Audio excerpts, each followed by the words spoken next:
It began not with a public statement, but with a sealed folder carried through the quiet corridors of Balmoral. Reports suggest Prince William was shown a private collection of Princess Diana's letters, pages said to hold not scandal, but something far more dangerous to the crown: memory, warning, and a mother's unfinished truth.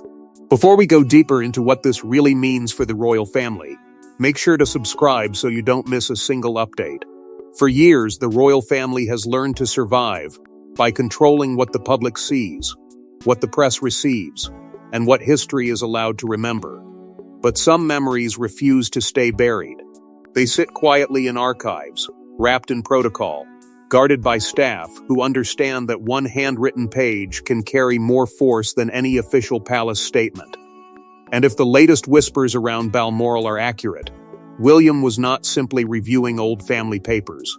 He was being brought face to face with the one legacy no courtier has ever been able to manage completely: Diana's. The alleged meeting was treated with a level of discretion that immediately raised questions.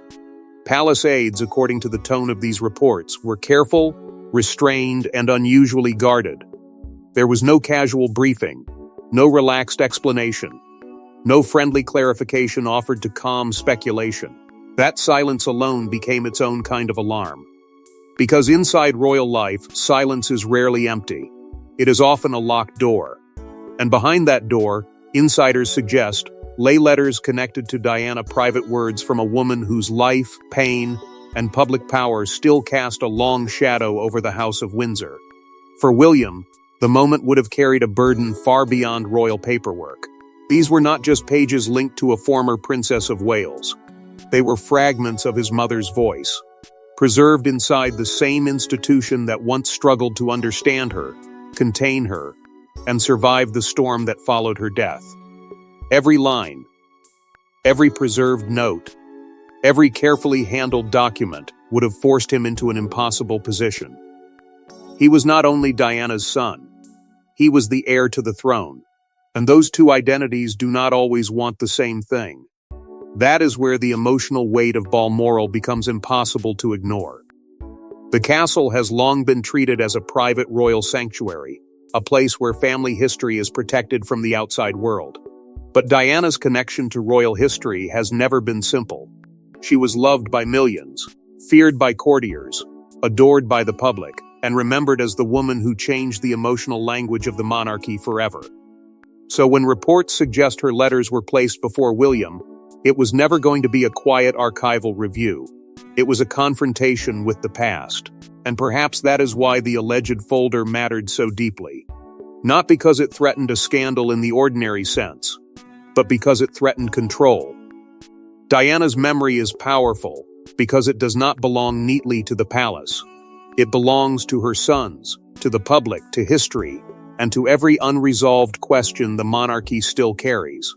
William may have entered that meeting as a future king, but he reportedly left it facing the oldest royal dilemma of all: protect the crown, or protect the truth that shaped him. But the letters were not merely sentimental relics. They reportedly pointed toward a deeper struggle over who gets to control Diana's memory. Balmoral has always been more than a castle. It is the monarchy's private confession booth, where scandals are softened by mist, grief is hidden behind tartan curtains, and family wounds are buried beneath Highland stone. If Diana's letters were opened there, insiders whisper it was because only Balmoral could contain the weight of what they carried. For generations, Balmoral has been the place where the royal family disappears from the noise of London and returns to something older, colder, and more unforgiving than ceremony. Behind its walls, the monarchy is not performing for the cameras. It is remembering itself. It is protecting itself. It is deciding what version of history will survive. And that is why the alleged review of Diana's private letters there feels so charged. Not because a document was simply taken from an archive, but because Balmoral is where private pain becomes royal policy. Diana's connection to that world was never simple. She understood the beauty of royal tradition, but she also felt its sharp edges. She stepped into a family built on restraint while carrying a heart the public could see breaking in real time. The monarchy valued silence. Diana became unforgettable because she made silence impossible. That contrast followed her through every stage of her royal life. And even now, years after her death, it still unsettles the institution that once tried to contain her. For William, Balmoral is not just a royal estate. It is part of his childhood, part of his training, part of the difficult education that shaped him into the heir he is today. Scotland carries memories of duty, family, loss, and survival. It is where the royal family retreats when the world becomes too loud. But if these letters were placed before him there, then the retreat became something else entirely. It became a reckoning. A son was being asked to read what a future king might need to bury. That is the cruelty of royal inheritance. It does not only hand down crowns, estates, and titles. It hands down unfinished grief. It hands down secrets carefully wrapped in official language. It hands down decisions no child should ever have to make about a parent's memory. Reports suggest the archive was treated with extreme care, and that detail matters. Because when the palace becomes careful, it usually means something is fragile enough to break reputations, relationships, or the delicate peace that keeps the royal machine moving. The letters, then, were more than personal papers. They became a symbolic battleground. On one side stood memory raw, human, emotional, and impossible to fully control. On the other stood institution disciplined, cautious, trained to preserve the crown above every private wound. The monarchy has always known the power of paper. A letter can comfort, accuse, protect, or destroy. A document can be locked away for decades and still shape the future the moment someone opens it. And this is where the alleged Balmoral meeting grows darker. Because the question was no longer whether Diana's words still mattered. Of course they mattered. The real question was who had the right to decide how they mattered. Should they remain protected as a mother's private voice? Should they be preserved as part of royal history? Or should they become another weapon in the endless struggle over Diana's image? And at the center of that clash stood William, not just as Diana's son, but as the future king deciding what must remain hidden. The most devastating royal documents are rarely official decrees. Sometimes they are handwritten, tear-marked, and folded by a mother who knew her sons would one day inherit more than titles. Various interpretations suggest these letters forced William to ask a painful question. Was Diana simply remembering the past, or warning the future? That question is what makes the alleged Balmoral review so haunting. A royal document can be stamped, numbered, signed, and sealed. But a mother's private words carry a different kind of authority. They do not command through law. They disturb through love. They reach across time without permission, asking the living to answer for choices they thought had already been buried. And for William, those letters reportedly carried the one voice that no palace official, no advisor, no ancient rulebook could ever outrank: Diana's. The letters have not been publicly laid bare, and they should not be treated like spectacle. Their power lies in what they suggest, not in what can be exploited. Reports and palace whispers frame them as emotionally revealing, not because they contain some loud accusation, but because Diana's written words would have exposed something far more intimate: her fears, her hopes, her understanding of the royal machine, and perhaps her instinct that her sons would one day face the same cold pressure she once faced alone. That is why the archive mattered. It was not just preserving paper, it was preserving a warning wrapped in a mother's care. For William, this was not an ordinary act of remembrance.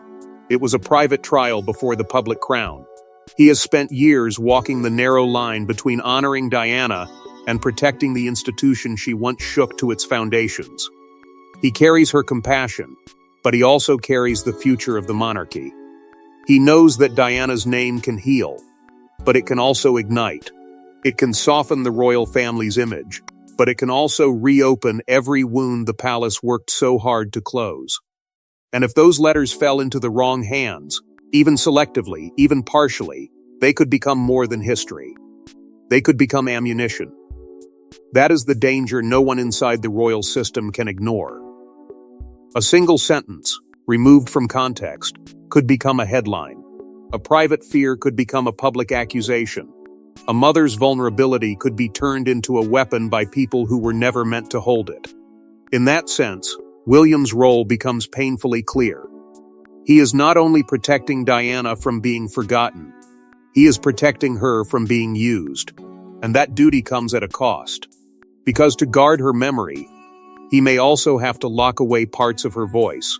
To defend her dignity, he may have to deny the world the very words it craves.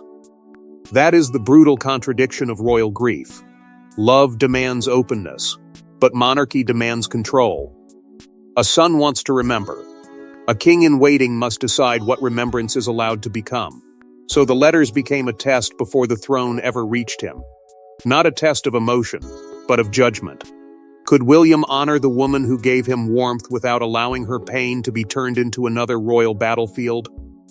Could he separate truth from exploitation, memory from manipulation, love from public hunger?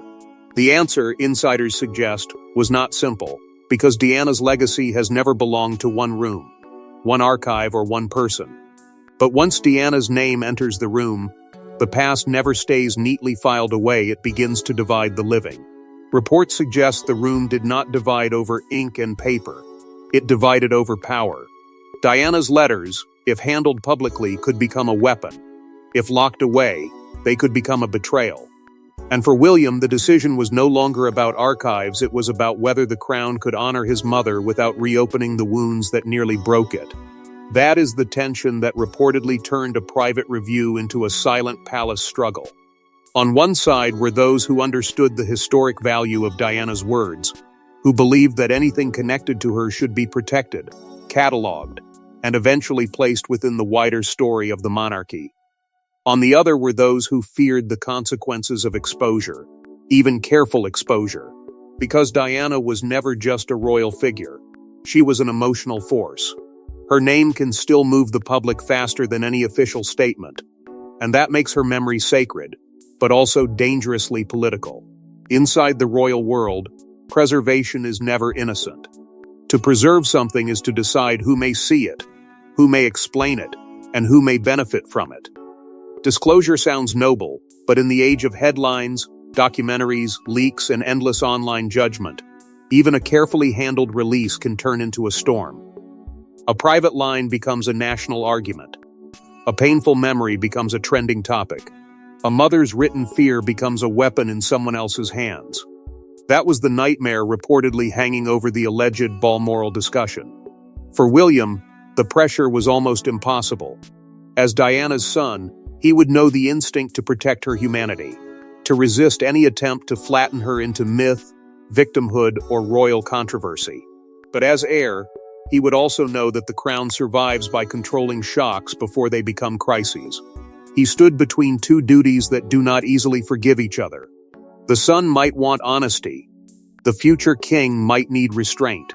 And somewhere between those two instincts sat a sealed collection of letters capable of unsettling the carefully rebuilt image of the modern monarchy. The fear among courtiers was not hard to understand. Diana's words, once introduced into public debate, could revive comparisons the palace has spent decades trying to outgrow. Her warmth against royal distance, her vulnerability against institutional discipline, her suffering against the polished language of duty. Every generation of the monarchy lives under comparison, but Diana's shadow is different. It does not simply question behavior. It questions feeling. It asks whether the crown can be powerful and human at the same time. That is why the alleged disagreement was never just about the archive. It was about control over the emotional history of the House of Windsor. If the letters remained sealed, critics could say the palace was burying Diana again. If they emerged, even partly, the monarchy could be accused of using her again. There was no clean choice, only risk. And William, more than anyone in that room, would understand the cruelty of that trap. What reportedly hardened his position was the possibility that Diana's image could be reduced to content, sliced into fragments, fed to speculation, and judged by people who had no right to handle her private pain. William has spent much of his adult life resisting that kind of consumption. He knows the public loved his mother, but love can become hunger when grief becomes entertainment. And the crown, weakened by years of family conflict, illness, interviews, memoirs, and suspicion, could not afford another uncontrolled wave of Diana-driven turmoil. So the atmosphere shifted. The discussion reportedly stopped feeling like a historical review and started resembling a defensive operation. Not loud, not emotional, not theatrical. Something colder, something disciplined. A line was being drawn around Diana's legacy, and William was no longer merely reacting to what had been discovered. He was preparing to decide what would happen next, who would be allowed near it, and how far the palace would go to keep his mother's memory from being turned into a battlefield all over again. That was when the quiet review reportedly became something sharper, a controlled countermeasure. Insiders whisper that William's response was not emotional chaos, but discipline. A discreet doctrine began forming around the letters. No leaks, no sentimental exploitation, no unauthorized handling. The alleged move was cold, surgical, and unmistakably royal, a future king, drawing a red line around the one woman the palace could never fully silence. Within palace circles, that kind of discipline is never accidental. It is built quietly, through locked schedules, restricted access, cautious wording, and the sudden appearance of advisors who do not arrive unless the matter has become serious. Reports suggest that what began as a private review of Diana-linked correspondence soon took on the shape of a formal internal safeguard. Not a public announcement, not a dramatic confrontation, something more powerful inside the royal machine, a protocol. And according to those whispers, it was already being described in severe terms as the Diana Archive Protocol. The meaning was simple, but the consequences were enormous. Diana's letters would not be treated as emotional property to be passed around, interpreted loosely, or exposed to the hunger of public debate.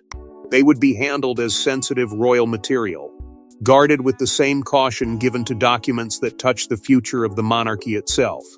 Every page, every note, every possible reference point would have to be protected from distortion. Because once a private royal document leaves the room, it no longer belongs to truth. It belongs to whoever can shape the loudest narrative. William's alleged position was not driven by panic. That is what makes it so striking. He reportedly did not react as a wounded son lashing out at the past, but as an heir who understood the danger of sentiment being used against the crown. His restraint became the weapon. Where others might have demanded exposure, denial, or emotional revenge, William's response was colder. Restrict the circle, control the process, bring in the people who understand history, law, and institutional risk. That meant the archive could no longer be treated as a quiet family matter. Legal minds would have to consider ownership, privacy, preservation, and the possibility of future claims. Historical advisors would have to weigh what Diana's papers meant to the royal record. Palace officials would have to decide who was permitted access and under what conditions. The entire question shifted from memory to management. And once that shift happened, the letters stopped being merely personal. They became part of the crown's defensive structure. This is the brutal truth at the heart of the alleged protocol. Protecting Diana's image also meant protecting the monarchy from the power of Diana's image. Her memory remains one of the most emotionally charged forces in royal history. It can inspire sympathy, revive anger, and expose the distance between the institution's polished surface and the private suffering beneath it. William knows that better than anyone. He lived inside that contradiction. He was shaped by it. And now, reportedly, he was being asked to govern it. So the Diana Archive Protocol, if these accounts are accurate, was not simply about locking letters away. It was about deciding that Diana would not be used carelessly by admirers, critics, courtiers, or opportunists. Her private voice would not be turned into a battlefield without a fight. But every act of protection created a new layer of suspicion. Because in royal life, secrecy rarely calms the storm. It feeds it. Yet the tighter the palace tried to close the file, the more dangerous the unanswered question became. What exactly were they protecting? No name haunts the bond between William and Harry more than Diana's. Every memory of her is shared, yet every interpretation now feels divided. Reports suggest the letters reopened the oldest royal fracture: 2 sons, 1 mother, 2 visions of loyalty and a monarchy. terrified that Diana's private words could become the next battlefield between brothers. That is why the alleged discovery carried such emotional danger. Diana was the one inheritance neither brother could divide cleanly. Titles could change. Homes could be lost. Duties could be abandoned. Interviews could be given, books could be written, and public sympathy could shift like weather. But Diana remained the sacred ground beneath both of them. She was the mother they lost, the wound they shared, and the name the world still uses to measure their pain. Yet even shared grief can become divided when two sons choose different ways to survive it. William's path has been restraint. He has carried Diana's legacy through silence, ceremony, charity, and controlled remembrance. He has rarely allowed the deepest parts of that grief to become public currency. To him, protection appears to mean containment, keeping the most intimate memories away from the noise, refusing to let the private mother disappear beneath the public icon. It is a hard discipline, but it is also the discipline of a future king. The crown teaches its heirs to absorb pain without turning it into spectacle. Harry's path has been different. Through interviews, public testimony, and personal confession, he has treated memory as something that must be spoken aloud before it destroys the person carrying it. To supporters, that has looked like honesty. To critics, it has looked like exposure. And to the palace, it has created a constant fear that private family history can become public ammunition at any moment. Against that backdrop, any Diana-linked letters would not simply be documents. They would be emotional explosives placed between two brothers who already stand on opposite sides of a broken bridge. This is the tragedy at the center of the alleged archive meeting. Diana's words, if they exist in that private form, would belong emotionally to both sons. But institutionally, they would be guarded by the machinery William is destined to lead. That creates a painful imbalance. One brother may feel called to protect the monarchy from renewed turmoil. The other may feel that silence itself is the betrayal. And in that impossible gap, a mother's memory becomes contested territory. For the palace, the danger was obvious. If even a fragment of private correspondence were to surface without context, it could be used to reopen old accusations, renew sympathy battles, and deepen the divide between the Wales and Sussex camps. A sentence could be made to serve one side. A memory could be claimed as proof. Diana, who spent so much of her life struggling against being misunderstood, could be pulled once again into a story she did not choose. That possibility reportedly weighed heavily on William, because protecting the letters would also mean protecting them from becoming another chapter in the public war between brothers. It would mean refusing the world's hunger for a final answer about who Diana would support, what she would think, and which son had remained truest to her spirit. But Diana cannot be reduced to a courtroom witness in a family feud. She was their mother, before she was anyone's symbol. And that is where William's burden sharpened. He was not only guarding documents, he was guarding the last fragile boundary between shared grief and public combat. Every royal instinct told him to seal, preserve, and control. Every human instinct must have reminded him that grief does not obey palace protocol. Yet the decision could not be postponed forever, because the longer Diana's words remained in shadow, the more powerful they became. But William's choice was not only about Harry, it was about the monarchy he will one day inherit. By the end of the alleged meeting, William was no longer simply reading his mother's words. He was measuring the future of the crown against the pain of the past. Those familiar with palace thinking suggest his decision was stark. Diana would be honored, but she would not be weaponized. Her memory would be guarded, not traded. That choice, if the whispers are accurate, marked a turning point in the way William sees his inheritance. He has always carried Diana with him, but this was different. This was not a tribute, not a charity speech, not a carefully approved anniversary statement shaped for public comfort. This was the private heart of legacy itself. A mother's words placed before a son who could no longer respond only as a son. He had to respond as the man preparing to wear the crown. And that is where William's restraint became more than silence. It became strategy. In a world that rewards confession, exposure, and emotional spectacle, restraint can look cold.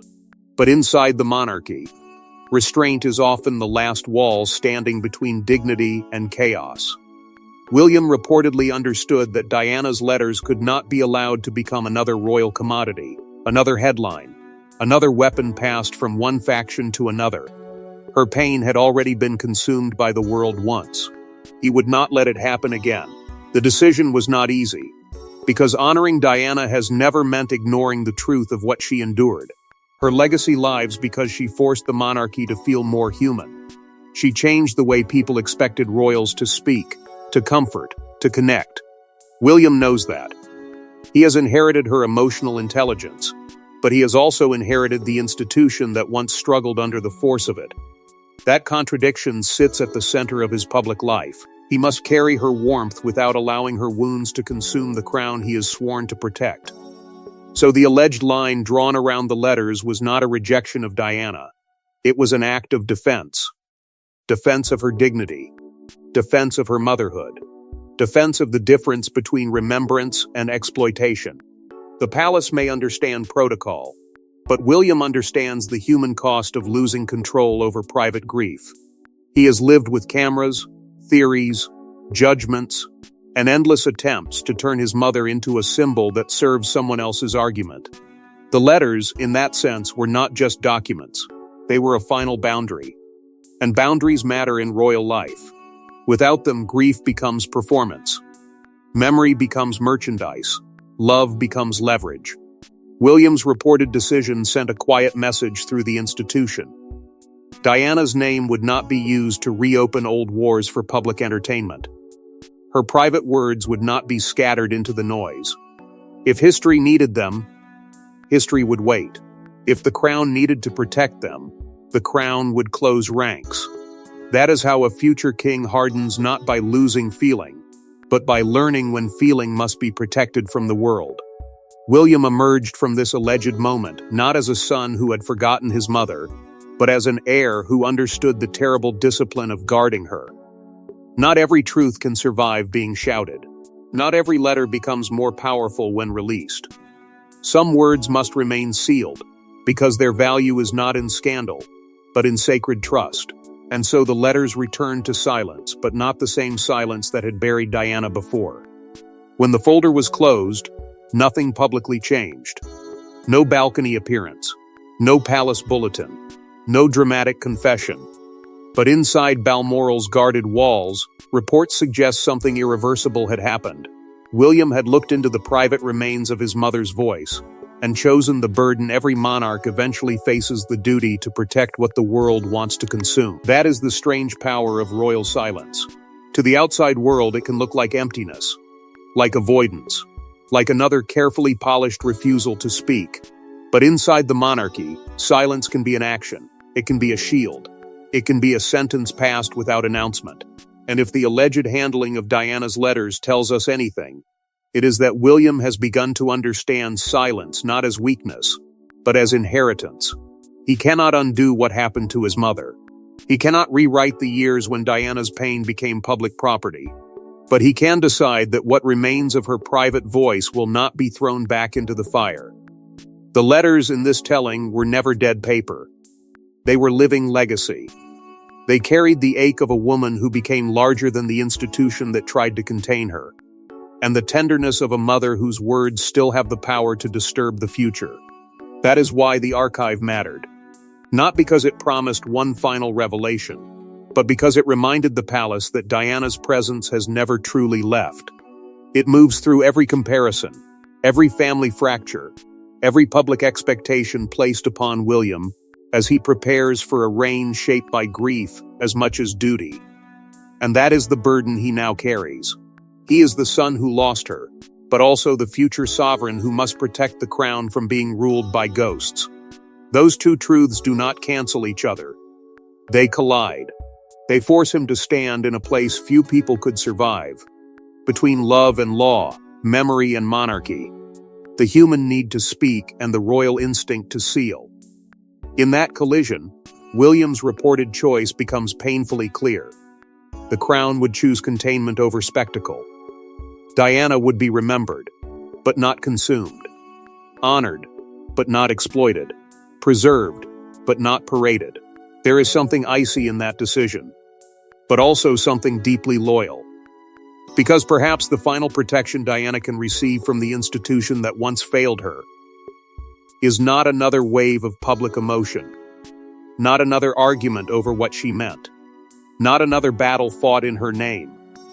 Perhaps the protection is restraint, a locked file, a narrowed circle, a refusal to let strangers turn a mother's private words into entertainment. Yet peace inside the royal family is rarely warm.